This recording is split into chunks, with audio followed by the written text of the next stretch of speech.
आज के सत्र में हमने भारतीय प्रशासन के अंतर्गत एक बहुत ही महत्वपूर्ण विषय को चर्चा के लिए चुना है और वह है लोक उपक्रम का लोक निगम प्रारूप। आज के सत्र की विषय सामग्री को हम निम्न शीर्षकों के अंतर्गत विभाजित करके उसका अध्ययन कर सकते हैं। सर्वप्रथम प्रस्तावना, लोक निगम प्रारूप परिचय, लोक निगम प्रारूप विकास के कारण, लोक निगम प्रारूप की विशेषताएं, लोक निगम प्रारूप के गुण, लोक निगम प्रारूप के दोष और अंत में सारांश। आधुनिक युग में लगभग सभी राष्ट्रों में समाज के तीव्र सामाजिक आर्थिक विकास को ध्यान में रखकर लोक उपक्रमों की स्थापना सरकार द्वारा की जाती है। इन लोक उपक्रमों का संचालन करने हेतु अनेक प्रारूप विद्यमान हैं, जिनमें लोक निगम प्रारूप भी अति महत्वपूर्ण है। लोक उपक्रमों के क्षेत्र में लोक निगम प्रारूप 20वीं शताब्दी की उल्लेखनीय खोज है।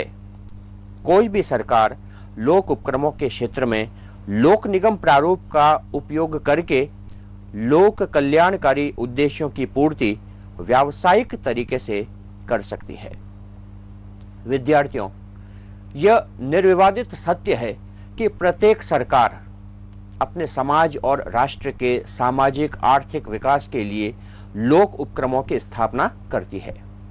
लेकिन इस संबंध में एक महत्वपूर्ण प्रश्न यह उभर कर आता है कि किसी लोक उपक्रम का संचालन किस प्रबंध प्रारूप के अंतर्गत किया जाए, क्योंकि इस क्षेत्र में अनेक प्रबंध प्रारूप उपलब्ध हैं और जिनके अपने अपने गुण एवं दोष हैं। इस संबंध में महत्वपूर्ण बात यह है कि लोक उपक्रमों का संचालन करने का एक बहुत ही उपयोगी जो प्रबंध पद्धति है वह लोक निगम के रूप में सामने आती है। लोक निगम प्रारूप का उपयोग करके सरकार अपने लोक कल्याण के उद्देश्यों की पूर्ति भली भांति कर सकती है। लोक निगम प्रारूप परिचय। निगम का अर्थ होता है निरंतर चलने वाला व्यवसाय। निगम शब्द अंग्रेजी भाषा के कॉरपोरेशन शब्द का हिंदी अनुवाद है, जिसका मूलभूत अर्थ है सदा बना रहने वाला। सरल शब्दों में निगम व्यक्तियों का एक संघ है जो सामान्य उद्देश्य के लिए संगठित किया जाता है और एक सामान्य नाम से कार्य करता है।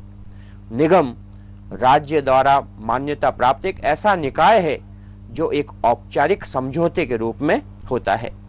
इसमें एक सामान्य नाम के अंतर्गत व्यक्तियों का एक समूह होता है जो एक कृत्रिम व्यक्ति के रूप में समझौता कर सकता है और संपत्ति रख सकता है।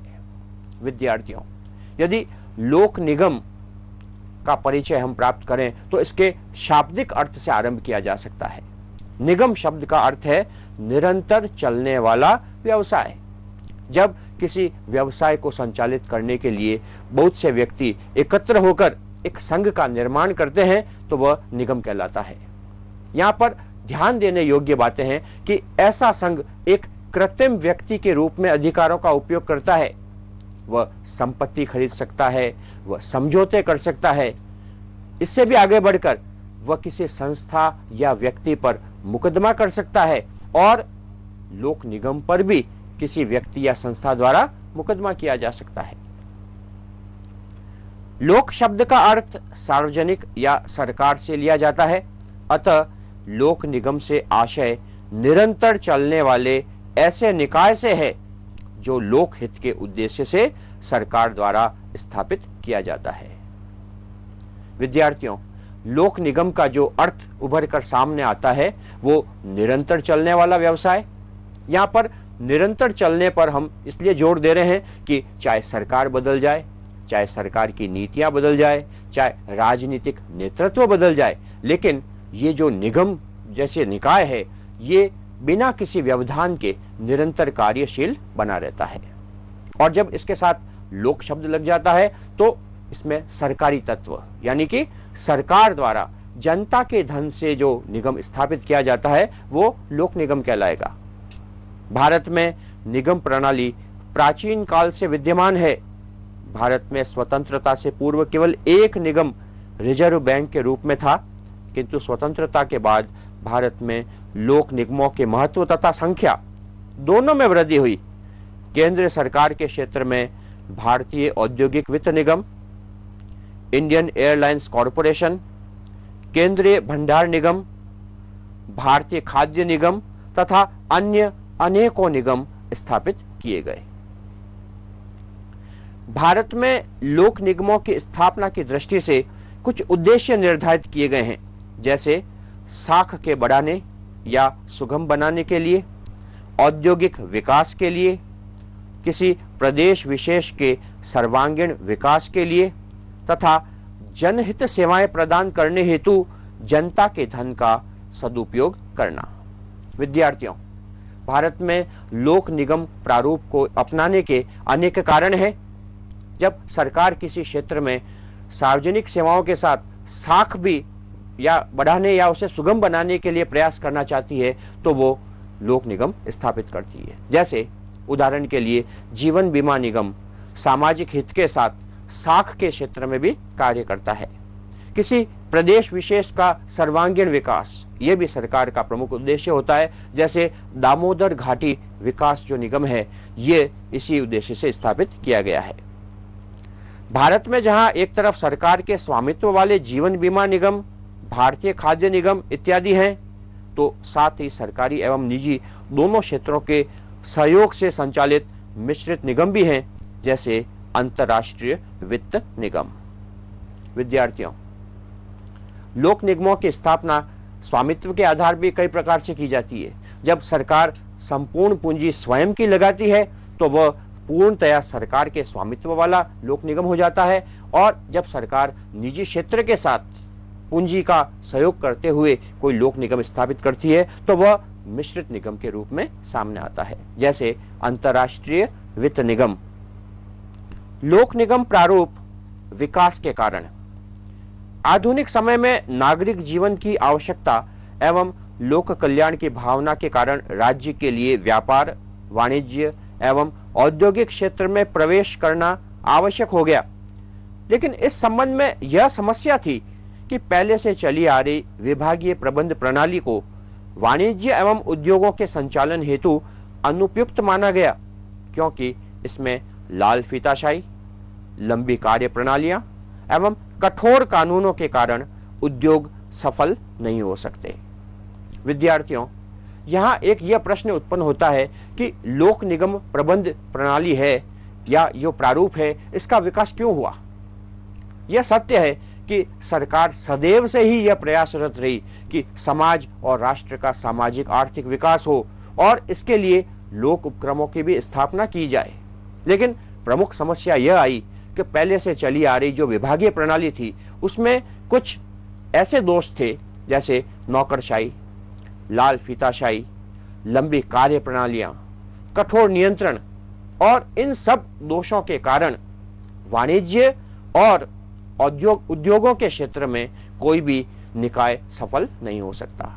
तो इन दोषों से मुक्ति प्राप्त करने का यह तरीका था कि एक ऐसा नया निकाय विकसित किया जाए जिसमें ये सारे संस्थागत दोष उत्पन्न नहीं हो पाए और वह उद्योग और वाणिज्य इन दोनों क्षेत्रों का सफल संचालन कर सके। लोक निगम प्रणाली या लोक निगम प्रारूप इसी का प्रतिनिधित्व करता है। लोक उपक्रमों के सफल संचालन के लिए किसी ऐसे निकाय की आवश्यकता अनुभव की गई जिसमें निजी उद्योगों का लचीलापन एवं ना हो, लेकिन साथ ही उस पर सरकार का पूरा नियंत्रण भी बना रहे। ऐसा निकाय सरकार द्वारा निर्धारित आर्थिक कार्यों को व्यापारिक ढंग से पूरा करे। ऐसे निकाय की पूर्ति लोक निगम के रूप में हुई। विद्यार्थियों, एक बहुत ही रोचक बात है कि सरकार के सामने यह प्रश्न था कि सरकारी पूंजी से स्थापित किया गया जो लोक उपक्रम है वो सरकार के नियंत्रण में भी रहे, लेकिन सरकार के नियंत्रण में रहते हुए भी वह एक निजी उद्योग की भांति कार्य करें। हम जानते हैं कि निजी उद्योग में लाल फीताशाही, नौकरशाही जैसे जो दोष होते हैं वो उतनी मात्रा में नहीं होते जिनको हम उनको सरकारी तंत्र में पाते हैं। तो इस उद्देश्य की पूर्ति के लिए जहां पर सरकारी स्वामित्व भी हो और निजी उद्योगों के समान स्वायत्तता भी हो, लोक निगम प्रारूप सामने आया। हम कह सकते हैं कि सरकारी कार्यों को निजी उद्योग की खूबियों के साथ पूरा करने का जो माध्यम है वो लोक निगम के रूप में हम प्राप्त कर सकते हैं। लोक निगम प्रारूप की विशेषताएं हैं। लोक निगम प्रारूप की कुछ अपनी विशेषताएं हैं जो इस प्रकार है। प्रथम, विशेष अधिनियम द्वारा निर्माण। सामान्यतः लोक निगम का निर्माण संसद द्वारा पारित विशेष अधिनियम द्वारा होता है।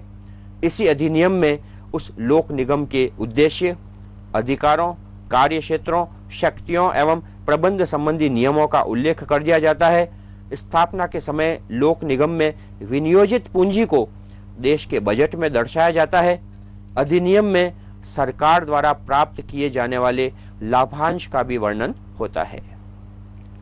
छात्रों, जब सरकार किसी लोक निगम की स्थापना करना चाहती है तो वो इसके लिए संसद में एक प्रस्ताव रखती है और एक अधिनियम को पारित किया जाता है, जिस अधिनियम में उस लोक निगम के रूप में स्थापित करने के संपूर्ण उद्देश्यों का, कार्य पद्धतियों का, कार्य क्षेत्रों का, क्षेत्राधिकारों का, सबका वर्णन पूर्णतया होता है। और प्रारंभ में जो पूंजी का विनियोजन किया जाता है वो राष्ट्र के बजट में होता है। द्वितीय, कानूनी व्यक्तित्व। लोक निगम का पृथक कानूनी अस्तित्व होता है, अर्थात ऐसा निगम किसी अन्य व्यक्ति या संस्था पर मुकदमा कर सकता है, साथ ही निगम पर भी मुकदमा किया जा सकता है। ये निगम एक पृथक निकाय के रूप में अनुबंध एवं समझौता कर सकता है। निगम अपने नाम से संपत्ति जमा कर सकता है। छात्रों, यहाँ विशेष बात यह देखने की आती है कि जहां विभागीय प्रारूप में सरकार का पूर्ण नियंत्रण उस लोक उपक्रम पर होता है, वहीं जब लोक निगम प्रारूप को अपनाया जाता है तो उसको पूर्णतया स्वायत्तता देने की दृष्टि से पृथक कानूनी अस्तित्व प्रदान किया जाता है। जैसा कि मैंने पहले आपको बताया, एक कृत्रिम व्यक्ति के रूप में लोक निगम वो सभी कार्य कर सकता है, जैसे मुकदमा करना या इस पर मुकदमा करना या समझौता करना या संपत्ति का खरीद और बेचान करना। तो एक पृथक कानूनी अस्तित्व प्रदान कर लोक निगम को एक प्रकार की स्वायत्तता प्रदान कर दी जाती है। तृतीय, सरकारी स्वामित्व। लोक निगम की स्थापना में संपूर्ण पूंजी सरकार द्वारा लगाई जाती है, इसलिए लोक निगम पर सरकार का पूर्ण स्वामित्व होता है। छात्रों, जब संपूर्ण पूंजी सरकार ही लगाती है तो उसके मालिक के रूप में स्वामित्व भी सरकार अपने पास रखती है। चतुर्थ, बोर्ड यानी मंडल द्वारा प्रबंध। निगम का संचालन निदेशकों के समूह, बोर्ड या आयोग द्वारा किया जाता है। इस मंडल में सदस्य संख्या 10 से 15 तक रहती है। यह मंडल अधिनियम द्वारा प्रदत्त सीमाओं व नियमों के अनुसार निगम के प्रबंध व संचालन संबंधी दूसरे नियम बनाता है। छात्रों, लोक निगम जैसे लोक उपक्रम का संचालन करने के लिए सरकार एक प्रबंध मंडल का निर्माण करती है, जिसमें कुछ सरकारी सदस्य होते हैं, जिसमें कुछ दूसरे क्षेत्रों से भी व्यक्तियों को लिया जाता है। यह प्रबंध मंडल उस अधिनियम को ध्यान में रखकर, जो कि लोक निगम की स्थापना के समय बनाया गया था, दूसरे नियमों का निर्माण करती है, कार्य पद्धतियों को निश्चित करती है और उस लोक निगम का संचालन करती है। वित्तीय स्वतंत्रता। लोक निगम वित्तीय मामलों में जैसे धन का विनियोग करने या कहीं से ऋण लेने के लिए स्वतंत्र होता है। लोक निगम के बजट को पारित करने की शक्ति उसके संचालक मंडल में ही होती है, अतः बजट को संसद में नहीं भेजना पड़ता। विभागीय बजट से इसका कोई संबंध नहीं होता। छात्रों, यद्यपि लोक निगम का अपने संबंधित मंत्रालय से संबंध होता है, लेकिन वित्तीय मामलों में या बजट के मामले में इसका अपने विभाग से कोई संबंध नहीं होता। इसके अलावा इसको अनेक वित्तीय स्वतंत्रताएं प्रदान करनी होती है। ये वित्तीय स्वतंत्रताएं इसी दृष्टि से प्रदान की जाती है कि लोक निगम भी निजी उद्योग की भांति अपनी वित्तीय क्रियाओं और अन्य क्रियाओं को समायोजित करके अधिक से अधिक लाभ कमा सके और साथ ही जन सेवाओं को प्रदान कर सके। षष्ठम, भर्ती इत्यादि में स्वतंत्रता। लोक निगम को यह स्वतंत्रता होती है कि अपने कर्मचारियों की भर्ती, पदोन्नति इत्यादि के मापदंड स्वयं निर्धारित करे। यह अपनी आवश्यकताओं के अनुसार कर्मचारियों का चयन करता है। इसके कार्मिकों पर सरकारी आचरण नियम लागू नहीं होते और कर्मचारी लोक सेवक नहीं कहलाते। विद्यार्थियों, जब लोक निगम को स्वायत्तताएं प्रदान की जाती है तो इस स्वायत्तता का क्षेत्र उनके भर्ती और अन्य सेवी वर्गीय नियमों तक लागू होता है। न केवल कर्मचारियों की भर्ती अपने तरीके से करने के लिए लोक निगम स्वतंत्र होता है, बल्कि सेवा में आने के बाद भी जो सारी सेवा शर्तें वगैरह होती है वो भी सरकारी विभागों की भांति नहीं होती। और तो और लोक निगमों में काम करने वाले कर्मचारी भी लोक सेवक नहीं कहलाते। प्रशासकीय स्वायत्तता। लोक निगम को व्यापार के सिद्धांत पर कार्य करना होता है, जिसमें लाभ हानि का प्रश्न उपस्थित रहता है। अतः सरकार प्रशासनिक मामलों में लोक निगम को स्वायत्तता प्रदान कर देती है, जिससे वह बाजार की बदलती हुई परिस्थितियों के साथ लाभकारी कार्रवाई कर लाभ कमा सके। छात्रों, व्यापारिक क्षेत्र की परिस्थितियां तेजी से बदलती रहती है। ऐसी परिस्थितियों में यह आवश्यक है कि लाभ और हानि के प्रश्न को महत्व देते हुए शीघ्र निर्णय लिए जाएं और उन पर कार्रवाई की जाए। ऐसा तभी संभव है जब ऐसी संस्था को प्रशासकीय स्वायत्तता भी मिले, जिससे कि वो निर्णय प्रक्रिया या पद सोपान के उलझनों में न उलझते हुए तत्काल निर्णय ले सके। इसी को ध्यान में रखते हुए सरकार लोक निगम जैसी संस्था को पूर्ण प्रशासकीय स्वायत्तता भी प्रदान कर देती है। अष्टम, संसदीय व कार्यपालिका नियंत्रण से मुक्त। नीति संबंधी नियमों के अतिरिक्त लोक निगमों का आंतरिक प्रबंध संसदीय व कार्यपालिका नियंत्रण से एक बड़ी सीमा तक स्वतंत्र रहता है। यद्यपि विभागीय मंत्री का नीतिगत प्रश्नों को लेकर निगम पर नियंत्रण होता है, फिर भी मंत्री निगम के आंतरिक संचालन में हस्तक्षेप नहीं कर सकता। विद्यार्थियों, यद्यपि लोक निगम को कई प्रकार की स्वायत्तताएं दी जाती है, लेकिन हमें मानना होगा कि नीति संबंधी प्रश्नों पर विभागीय मंत्री का नियंत्रण इस पर भी बना रहता है। लेकिन इसके पश्चात भी लोक निगम का आंतरिक संचालन किस प्रकार किया जाएगा, इसमें मंत्री का हस्तक्षेप नहीं हो सकता। संसदीय और कार्यपालिका नियंत्रण से भी लोक निगम को पूर्ण छूट तो नहीं मिल सकती, लेकिन काफी बड़ी सीमा तक उसको छूट प्राप्त रहती है। नवम, सेवा का उद्देश्य।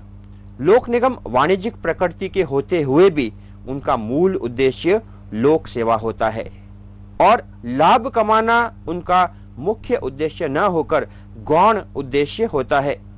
लोक निगम अपने अधिनियम में उल्लेखित जन सेवा के उद्देश्य की पूर्ति को सर्वोच्च प्राथमिकता देता है। अर्जित लाभ का उपयोग जन सेवा हेतु करता है। विद्यार्थियों, हमें यह ध्यान रखना होता है कि यद्यपि लोक निगम निजी उद्योग की भांति कार्य करता है, लेकिन उसके अधिनियम में उसका जो प्राथमिक उद्देश्य होता है वह जन सेवा के रूप में निर्दिष्ट रहता है। इसलिए लाभ कमाने को अपना द्वितीय उद्देश्य बनाते हुए लोक निगम जन सेवा को सर्वोच्च प्राथमिकता देता है, और तो और जो अर्जित लाभ होता है उसका उपयोग भी पुनः जन सेवा के लिए ही किया जाता है। लोक निगम प्रारूप के गुण। लोक उपक्रमों के संचालन में लोक निगम प्रारूप को निम्न गुणों के कारण अपनाया जाता है। प्रथम, स्वायत्तता एवं स्वतंत्रता। लोक निगम प्रबंधकीय संचालन के क्षेत्र में समुचित स्वायत्तता एवं स्वतंत्रता का उपयोग करता है एवं राजनीतिक हस्तक्षेप एवं कठोर प्रशासकीय नियंत्रण से मुक्त रहता है तथा शीघ्रतापूर्वक निर्णय लेकर कुशलता से कार्य करता है। इसमें नौकरशाही की कठोरता के स्थान पर निजी व्यवसाय का लचीलापन पाया जाता है, जो इसके संचालन को सुगम बना देता है।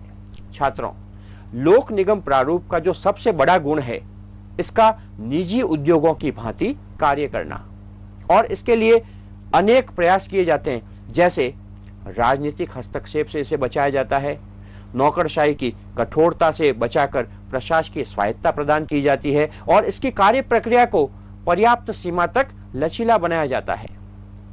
लचीलेपन का गुण इसे शीघ्र निर्णय लेने में सक्षम बनाता है और यह लोक निगम सरकारी नियंत्रण में होते हुए भी निजी उद्योग की भांति शीघ्रतापूर्वक कार्य कर पाता है।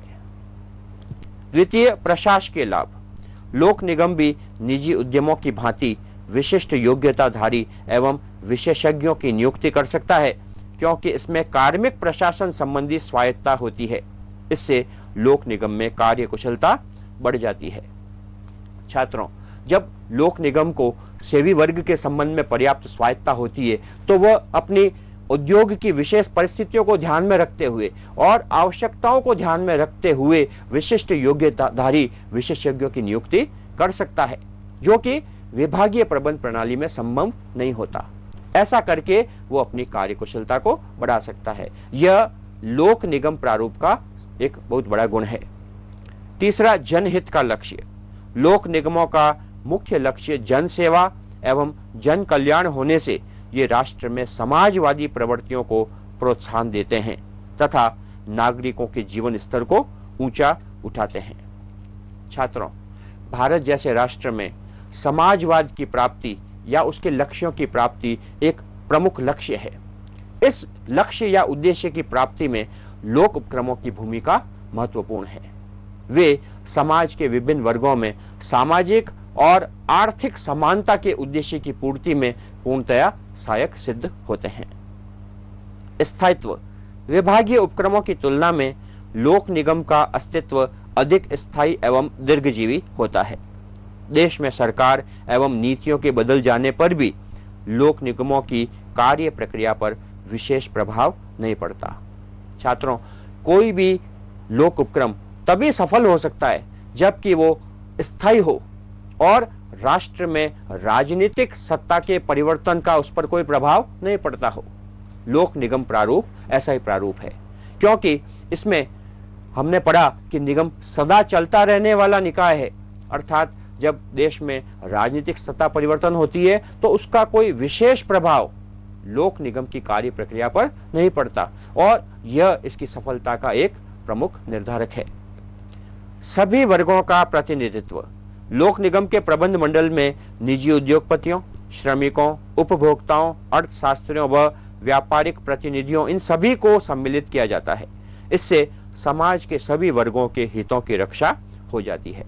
छात्रों, जब लोक निगम के निदेशक मंडल में समाज के इन विभिन्न वर्गों के प्रतिनिधि होते हैं तो हम आसानी से समझ सकते हैं कि इन सभी वर्गों के हितों की पूर्ति क्यों लोक निगम के कार्य प्रक्रिया में प्राथमिकता स्वतः ही प्राप्त हो जाती है। आर्थिक कार्यक्रमों की पूर्ति। लोक निगमों के माध्यम से सरकार प्रत्यक्ष रूप से व्यापारिक क्षेत्र में प्रविष्ट हुए बिना अपनी व्यापारिक एवं आर्थिक नीतियों एवं कार्यक्रमों को पूरा कर सकती है।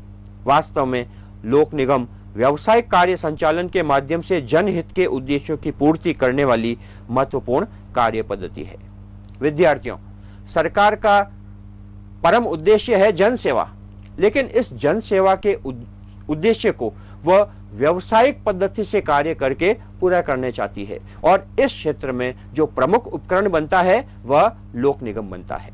सरकार व्यावसायिक क्षेत्र में प्रत्यक्ष रूप से कार्रवाई न करते हुए भी किसी सेवा या वस्तु की गुणवत्ता को नियंत्रित कर सकती है, उसके प्रवाह को नियंत्रित कर सकती है, उसमें बाजार और काला बाजारी, उसमें जो संग्रहण किया जाता है अवैध रूप से, उन चीजों को नियंत्रित कर सकती है और उसमें लोक निगम जो पद्धति है वो बहुत ही सहायता करती है। लोक निगम प्रारूप के दोष। लोक निगम प्रारूप दोषों से मुक्त नहीं है। इस प्रारूप में निम्न दोष हैं। प्रथम, क्षेत्राधिकार की समस्या। निर्णय लेते समय सरकार व लोक निगम के बीच क्षेत्राधिकार संबंधी विवाद होने से निर्णय प्रक्रिया प्रभावित होती है व आर्थिक हानि होती है। छात्रों, जैसा कि हमने पढ़ा था, अधिनियम का निर्माण करते समय ही लोक निगम के क्षेत्राधिकार को भी पूर्णतः परिभाषित कर दिया जाता है, लेकिन कई बार व्यवहारिक रूप में कहां लोक निगम का क्षेत्राधिकार समाप्त होता है और कहां सरकार का आरंभ होता है, इन बातों को लेकर विवाद हो जाते हैं, जिसका सीधा परिणाम निर्णयों में देरी के रूप में सामने आता है और व्यावसायिक निकाय में देरी का अर्थ है हानि। द्वितीय, मंत्रियों का हस्तक्षेप। मंत्री का नियंत्रण नीति संबंधी प्रश्नों पर होता है और वह निगम के दैनिक प्रशासन में हस्तक्षेप नहीं करता। कई बार नीति प्रश्न व दैनिक प्रशासन में भेद करना कठिन हो जाता है और विवाद उत्पन्न होता है। छात्रों, लोक निगम प्रणाली का एक अन्य दोष यह है कि यद्यपि मंत्री लोक निगम के संबंध में केवल नीति संबंधी प्रश्नों पर विचार करेगा और दैनिक प्रशासन में हस्तक्षेप नहीं करेगा, लेकिन कोई विशिष्ट मामला क्या नीति से जुड़ा हुआ है या दैनिक प्रशासन से, इसके निर्धारण को लेकर लोक निगम और मंत्री के बीच में विवादपूर्ण स्थिति उत्पन्न हो जाती है। तीसरा, सरकारी हस्तक्षेप। निगमों के प्रबंध मंडल में सरकार द्वारा मनोनीत निदेशकों के माध्यम से भी सरकारी हस्तक्षेप आ जाता है। छात्रों, यह कहा जाता है कि सरकार लोक निगम को स्वायत्तता देना चाहती है, लेकिन व्यवहार में देखा जाए तो निदेशक मंडल में सरकारी निदेशकों का या सदस्यों का बहुमत होता है। इसको हम ये भी मान सकते हैं कि बहुमत स्थापित करके सरकार लोक निगम की कार्य प्रक्रिया को हस्तगत कर लेती है। चतुर्थ, परिवर्तनशीलता का अभाव। परिस्थिति में परिवर्तन के अनुरूप लोक निगम की संरचना व कार्य प्रणाली में परिवर्तन संभव नहीं होता, क्योंकि ऐसा केवल संसद कर सकती है, जो एक जटिल प्रक्रिया है। छात्रों, किसी भी व्यावसायिक निकाय की सफलता इसी में छुपी होती है कि वो अपने वातावरण में होने वाले परिवर्तनों को पहचाने, तद अनुरूप स्वयं को बदले और परिस्थितियों का लाभ उठाए। लेकिन दुर्भाग्य से लोक निगम ऐसा करने के लिए एक बहुत जटिल प्रणाली का उपयोग करता है, जो संसद के माध्यम से पूरी होती है, और कई बार तो ऐसा करना संभव भी नहीं हो पाता। यह लोक निगम प्रणाली का एक प्रमुख दोष है। पंचम, समन्वय की समस्या। कई बार क्षेत्राधिकार के विवाद के कारण लोक निगम व सरकार के मध्य समन्वय का अभाव हो जाता है, जिसका प्रभाव लोक निगम की कार्यकुशलता पर पड़ता है। छात्रों, क्षेत्राधिकार के विवाद के कारण जहां समन्वय होना चाहिए, वहां एक दूसरे का विरोध आरंभ हो जाता है। विभागीय मंत्री और लोक निगम के बीच में समन्वय स्थापित न होने पर से सभी क्षेत्रों में इसका दुष्प्रभाव देखने को मिलता है। व्यवहार में इन दोषों को दूर करके लोक निगम की कार्यकुशलता का अधिकतम लाभ उठाया जा सकता है। विद्यार्थियों, इस प्रकार हम पाते हैं कि लोक निगम प्रारूप में अनेक गुण हैं, लेकिन साथ ही साथ कुछ दोष भी हैं, और इन गुणों और दोषों को हम यदि तुलनात्मक दृष्टि से पाते हैं तो लोक निगम प्रणाली में गुणों की संख्या अधिक है, जो दोष हैं उनको किसी भी प्रकार के समाप्त या कम किया जा सकता है। अंत में सारांश, लोक उपक्रमों के संचालन हेतु लोक निगम प्रारूप अति महत्वपूर्ण है। यह सरकारी नियंत्रण एवं स्वायत्तता का सुंदर मेल प्रस्तुत करता है। यद्यपि व्यवहार में लोक निगम प्रारूप कुछ दोषों से ग्रस्त दिखाई देता है, लेकिन अधिकांश दोष निगम पद्धति के नहीं हैं, वरन मानवीय दोष हैं। इन्हें कम करके या पूर्णतया समाप्त करके लोक सेवा में लोक निगमों की भूमिका को और महत्वपूर्ण आयाम प्रदान किया जा सकता है। भारत के विकास में लोक निगमों की भूमिका महत्वपूर्ण है। विद्यार्थियों, यह हमें निश्चित रूप से मानना होगा कि हमारे राष्ट्र के सामाजिक आर्थिक विकास में लोक उपक्रमों के संचालन की जो लोक निगम प्रणाली या प्रारूप है, यह अत्यंत महत्वपूर्ण है। इसमें कुछ गुण हैं, कुछ दोष हैं, लेकिन हम पाते हैं कि जो दोष हैं वो इस प्रणाली के आंतरिक दोष नहीं है, वरन उसको व्यवहार में लागू करने वाले मानवों के दोष हैं, जिनको हम सरलता से दूर कर सकते हैं और फिर लोक निगम प्रणाली को और भी अधिक लाभकारी सिद्ध कर सकते हैं। मुझे पूर्ण विश्वास है कि आज की चर्चा में हमने लोक निगम प्रारूप के संबंध में जो भी अध्ययन किया है, वो आपके ज्ञान की दृष्टि से बहुत ही महत्वपूर्ण और उपयोगी सिद्ध होगा। धन्यवाद।